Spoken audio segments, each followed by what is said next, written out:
What we're bringing to Amarillo is basically a fusion. We all know we can cook all different styles of food. Right. We do that every day, but I wanted this dinner to reflect more of the things that we started out with. My great-grandfather was born on an island called Salina, which is off the coast of Sicily. And I got to cook some amazing food with my grandmother and my grandfather's sisters. So guys, I'm super excited for us to be able to collaborate on this dish and be able to share it with people in Amarillo, because I think this combination is gonna be something that no one's ever tried. The Spadini traditionally has meat in it, so what we're doing is a take on a Spadini alla Romagna. Right? I pronounced that right, Rory? Yes, you. All right, so, very well. So ours is basically, it stands for a cheese loaf. Cheese loaf. Yes. Oh, you got it. Yeah, Oh, Italian see, cheese loaf. So, yeah, Spanish. yeah. I kind of figured something out. Our basic components of the dish, right? You've got the bread, you've got the cheese. Then what's the sauce is basically like, it's usually... Traditionally, where Lazio, right outside of, well, it's a part of Rome, the traditional sauce back in the day in this region was a white wine, anchovy, and caper sauce. Throughout the times in different regions of Italy, it became red sauces and sometimes cold sauces that I think you're probably a little more familiar with. When I decided to drop out of college to cook, I had one person that really had faith in me. That was Brian Mason.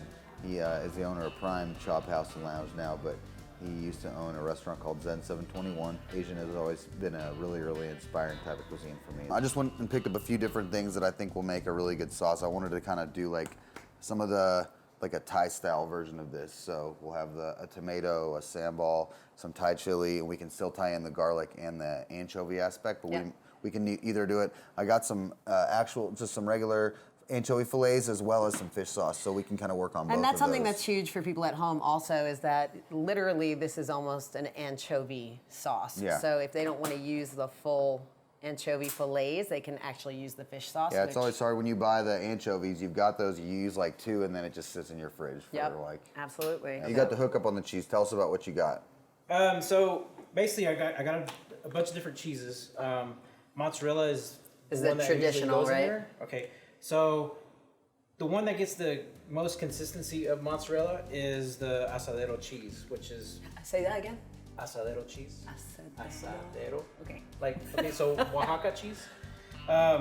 Basically, it's cooked almost the same as, or prepared as mozzarella. I'm bringing the Mexican background just because, that's my heritage.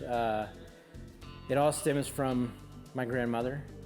That's just where I, got all, well, not all, the majority of, the deep Mexican roots as far as like cooking and stuff. It's like experimental kitchen. A lot of times, even people at home, if it doesn't work out the first time, try again or turn it into something else. And that's something that we want to. Yeah. Oh, did that cheese make you happy? Yeah. Thank you. No problem. It's so similar, so similar. If you guys, honestly, if you can't find mozzarella, and how do you say it in? You try it, Rory. Roll your D. Your language would be asadero. In my Asadero. Get yourself some asadero cheese. Asadero. Asadero. It's pronounced asadero or Oaxaca cheese. I can't roll my R's. Can you say Oaxaca? That sounds very personal. Oaxaca. Okay. Show everybody what this crazy devices that you have. Yeah, so we've got a pretty cool Breville Poly-Science smoking gun. It's cool because you can infuse whatever. I've got a hickory and an applewood right here. We may do mesquite for our dinner. We don't really know yet. Basically, we're gonna load this chamber up. We just want to keep it tight so that as little smoke escapes as possible. I wish you guys at home could smell this right now. It's absolutely amazing. Yeah. Do you want to get into the tomato sauce even? Or do you want to just do this? Because, I mean, the demos, literally, they're going to probably use about 90 seconds on the demo. Yeah. The less editing they have to do, the better. Absolutely. I think they'll have a lot of material after we're done with them anyway. Having a good Italian loaf of bread is key to this dish. The better the bread, the better this dish will be. This is traditionally an appetizer dish as well, unless there's meat added to it, and then it becomes an entree. But basically, Spadini means... Yep, skewer. Skewer. We're just going to go bread, cheese, right? Am I doing this right? Is this kind of... Oh, Rory. Why would it do that? Look at the different techniques we have going on here. This is pretty exciting, guys. Right? I feel like we're in the Olympics of Spadini. A lot of times they would actually put olive oil on it just to give it a little stickiness, and then just right into your flour, and we put it right into the fryer. All right, Sam, Albert, now that we have our dish and we know what we're doing, but we just don't know which cooking technique we're gonna use just yet, you guys wanna go figure that out? Yeah. What do you think it's gonna be? Let's do it. Maybe grilled. Ooh, you threw a new one into the mix. I think the cheese will fall. Yeah. Will melt too much. What do you think then? I think fried. Okay, Rory? What do you guys think?